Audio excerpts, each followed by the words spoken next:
Hello, it is Justin Minot here at Provident 1898. I'm with Natasha Powell Walker. Really excited to introduce you to her work and the beautiful things that she has going on in the community. Glad to have you here, Natasha. Glad to be here. All right, so I'm going to read a quick bio because you are a big deal doing big things. So, artist Natasha Powell Walker, aka Edith Gray, which I want to hear more about that name soon. Graduated in 2007 from Virginia Tech with a Bachelor of Science in Apparel Design and Merchandising Management. Natasha is a self-taught artist and illustrator who has been creating for over 20 years. Her work spans a variety of mediums, including acrylic, oil, and marker. Originally from Richmond, Virginia. Yes. You made a good choice coming to Durham, but I like Richmond. Natasha relocated to Raleigh-Durham area in 2014 with her husband. She also serves on the board of the Durham Art Guild. Somehow she has time for all of that. So tell me first about this name, Edith Gray. Where does that come from? Yes, so can I? Yeah, let's mask off. Let's mask off, okay. So Edith Gray.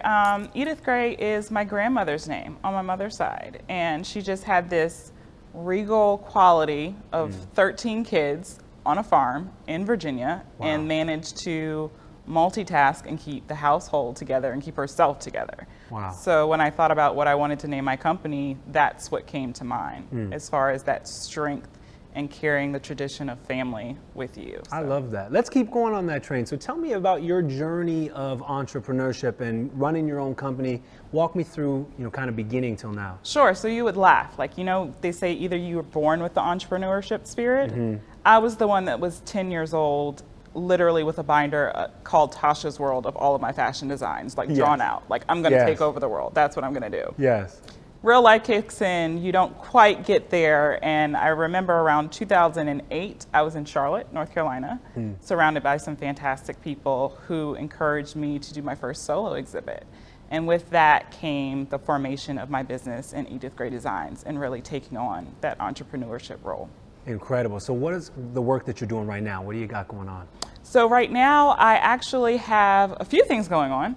I'm working with Trophy Brewing Company out of Raleigh, North Carolina, and they hired me to do a 4-series beer label can design on equity just because of everything that transpired this year. Yeah. So I'm working on that with them. We're about to release our 4th can design, and I also have been doing virtual sip and paints, some murals. I still have an exhibit that's on its last leg at Virginia Tech, which is my alma mater.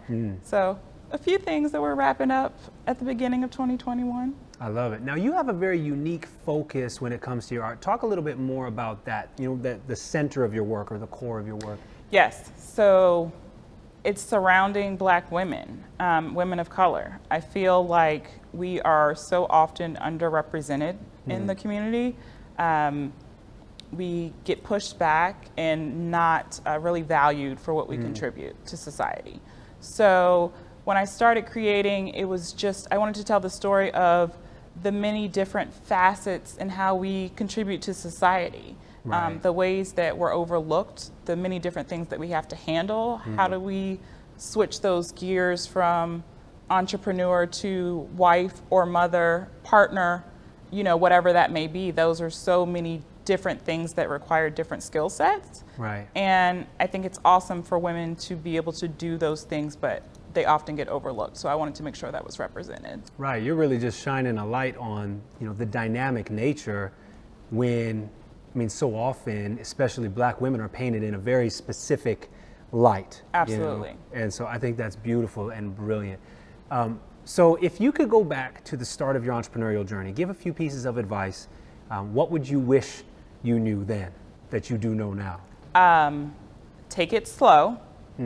Entrepreneurship is definitely a journey. Yes. It is not, it's not a sprint, it's a marathon. Right. You will have days where you win and lose all within 5 hours. So that is a fact. Give yourself grace, right? That's the biggest thing is give yourself grace. Be open to learning and surround yourself with people who have been where you are. So you don't have to know everything, but make sure that you surround yourself with people who know what you want to learn and be open to learning that. A piece of what you said really resonates for me. And for me, it's been learning to love the process itself, right? So even in, in art, to love the creation process, not just the creation. Right. Because when you do that, you're unstoppable. Right. No one can take anything away from you. There's no success or failure. It's just the process. And so I love that. How do people learn more about your work? What do you have going on that people can participate in upcoming now? Sure. So the easiest way to learn about my work is through my website, edithgraydesigns.com. That's Gray with an E, not with an A. Okay, good to know. And the upcoming things that I have for this year is I'm illustrating my second book. So the first book came out last year.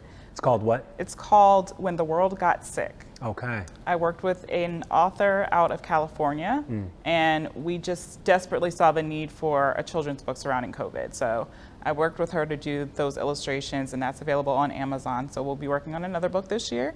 And I will be continuing these sip and paint classes, partnering with a couple of different organizations. I think it's so important in this COVID era that we find ways to release whatever negative energy we have going on right now, and center ourselves. So I'll be doing some more classes, some more virtual, safe learning classes until we can get back together in person. So what do those look like? Give me an example of, when you talk about the centering effect of this work, what does that actually look like?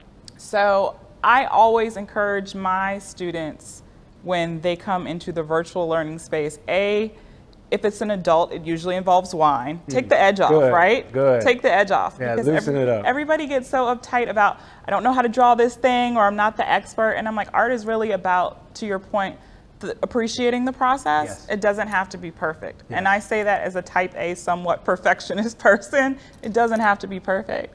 And so when you find joy in that process and just encouraging my students to make mistakes, be free in choosing the colors that you want, and be more relaxed with the effort, I think that's when they have more fun and when they really start to feel centered. I know it's when I start to feel centered in my own work is when I can let go a little. Yeah, and tapping into that, childlike creativity where you're not really thinking about what other people think of your work. You're just working.